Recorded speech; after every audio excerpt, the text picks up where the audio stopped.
Ngasi ki topic asina khamen gi matangdani khamen chabana hakchangda piba kanabasing amadi khamenda kari karamba masaksing yauribagi haibadu khangminasi khangdringai gi mangmoinena follow la share tawbiramo YouTube channel da su maming chamanana thonbani subscribe tawbiduna miyam support tawbiyo miyam gi seva lepalitan pangthokpa ngamba ojarage khamen adu da energy water protein carbohydrate fiber iron folate magnesium potassium vitamin K asina singba yauri khamen chabana hakchangda piba kanaba point 10 khangminasi number 1 khamen chabana miyobigi brain bo strong ohenbata natana ahal uraklaba kanda kaugan bai badu laihande maramdi khamen adu da phytonutrient and antioxidant singi component sing marang kaina yauri number 2 khamen chabana miyobigi mid sokpa bu prevention tawbada kanaba piri maramdi khamen adu da lutein and folate ki oiba component sing yauri number 3 khamen chabana haksangi skin bu phajaba hengalali amadi skin bu khuithaba haibadu laihande maramdi khamen adu da anthocyanin vitamin B vitamin C vitamin K and zinc ki oiba component sing yauri number 4 khamen chabana e watpa gi oiba laina bu prevention tawbada kanaba oiri maramdi khamen adu da iron vitamin and mineral marang kaina yauri number 5 khamen chabana arthritis laina bu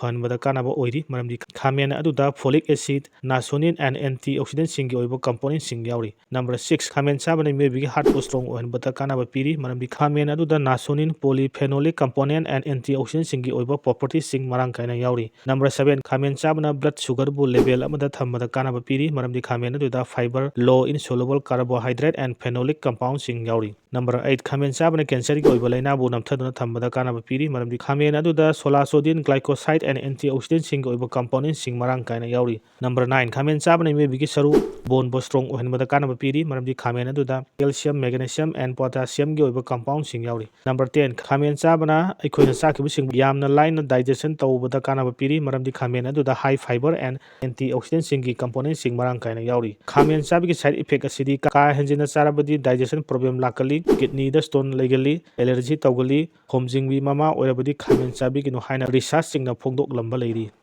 online digital marketing and affiliate marketing tamnaga paisa tanba pamba singna call tawiro madugi maramda discuss tawminasi simyo bikhradi yamna laina paisa tanba ngamkhra ekoi supuna tanminasi agi base level da mateng pangjage Manipur da YouTube channel nauna hangjariba Manipuri masa singdamak ekoi masel amata oina subscribe tawba yanagdamakta telegram channel gi group link ama description box ta hapcharamge adom gi YouTube channel link share tawnaduna amana amabu subscribe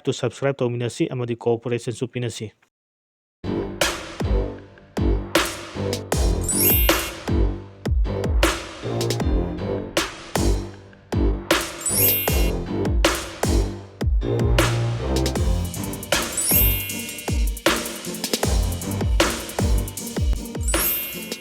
Smart mobile phone degi hauraga electronics item khudimak phangba store amani SK the mobile store haibasi gari maram gidamak store asida laknudun haibadu thamlapna pawtamjage SK the mobile store asida phangiba kudong chaba offer sing amadi lohong kaihong bada own pot oina unbada yawgadaba electronic item sing makhal suna phanganbata natana yam ahongba mamalna yoli haibigi wafam social media da viral orbadagi jumbra natraga lanbra haibadu amutang yengthoklugi haibigi pandaman gi makada laire digital pattern store asida lakuni aikoina tajabada lohong gidamak electronic item set ama leiba matamda owner aduna yam ahongba mamalda thadokpa special gift amasu piba posing adugi higher charge free da handokta natana any smart mobile phone ama leiba lucky draw otuna gift piba mobile go iba loan leiba ada link tawdrabasu mobile go iba loan lobu yabgi facility su leiri haina tajai yengla si store asida changlaga makhoi go iba khudong sabasi